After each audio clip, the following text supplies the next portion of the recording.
हरे कृष्णा दंड प्रणाम आप सभी को। तो आज हम भगवत गीता के 5.17 श्लोक पे चर्चा करेंगे। तद्बुद्ध्यस्तदात्मानं तन्निष्ठास्तत्परायणा गच्छन्ति पुनरावृत्तिं ज्ञाननिर्धूतकल्मषा। जब मनुष्य की बुद्धि, मन, श्रद्धा तथा शरण सब कुछ भगवान में स्थिर हो जाते हैं, तभी वह पूर्ण ज्ञान द्वारा समस्त कल्मश से शुद्ध होता है और मुक्ति के पथ पर अग्रसर होता है।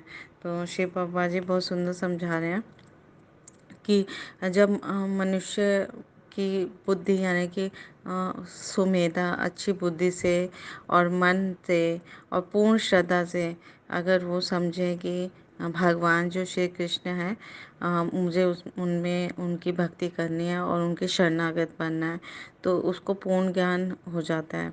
तो और इस पूर्ण ज्ञान के द्वारा उसके सारे कल्मश यानी कि सारे जो पाप हैं उनसे वो शुद्ध हो जाता है। ये सिर्फ समझने मात्र से कि भगवान श्री कृष्ण है और अपना मन है ना, तन मन धन सब में और सब कुछ मुझे उन पे स्थिर करना है और वो मुक्ति के पथ पर चल रहा होता है, अग्रसर होता है, यानी कि उसकी मुक्ति अवश्यम भाई है, ये जरूर होगी, उसको मुक्ति मिल जाएगी।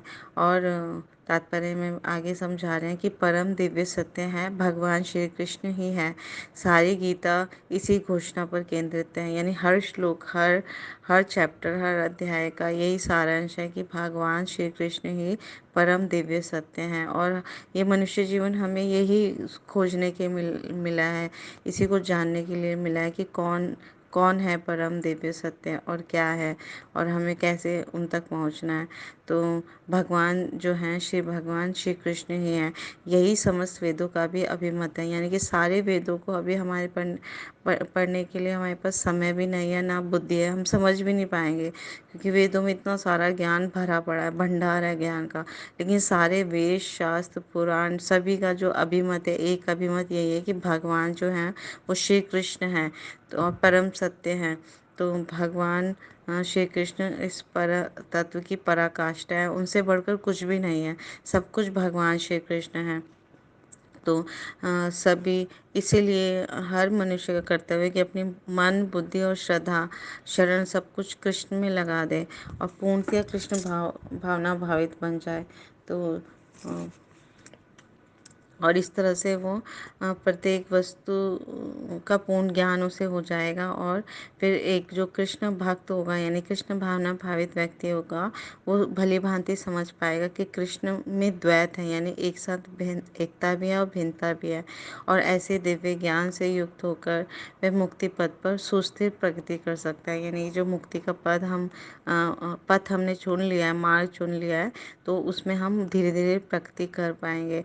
तो चाहे कोई धीरे चलेगा, चाहे कोई तेज़ी से चले, अगर रास्ता जैसे हमने ट्रेन सही पकड़ लिया तो हम गंतव्य तक अवश्य पहुंचेंगे। चाहे हम ट्रेन में बैठ के चलें या कोई चले ना चले, आप बैठ जाए एक बार ट्रेन में, कोई गंतव्य तक वो पहुंचाएगी। तो अगर हमने ये सही मार्ग हमने चुन लिया है, तो इस मार्ग पर अगर हम कोई धीरे चल रहा है या कोई फास्ट चल रहा है, तो वो उसको कृष्ण प्रेम, भगवत प्रेम अंतिम में उसको ज़रूर प्राप्त होगा। तो इसलिए हमारा मार्ग सही होना चाहिए, हमें सही मार्ग का हमें अनुसरण करना चाहिए। तो सारे जब शास्त्र यही कहते हैं कि भगवान कृष्ण ही हैं, श्री कृष्ण ही परम भगवान हैं और परम दिव्य सत्य हैं, तो हमें भी मानना चाहिए। क्योंकि अभी इतना समय नहीं है, जो कलयुग के जो कलिकाल के बद्ध जीव हैं, हम मंद भागे हैं और मंद मति है हमारी, सुमंद मतियो। तो हम बहुत हमारा बुद्धि भी कम है, समय भी कम है और हमारे पास इतनी शक्ति भी नहीं है ना, शक्ति भी बहुत कम है कि हम समझ ना पाए।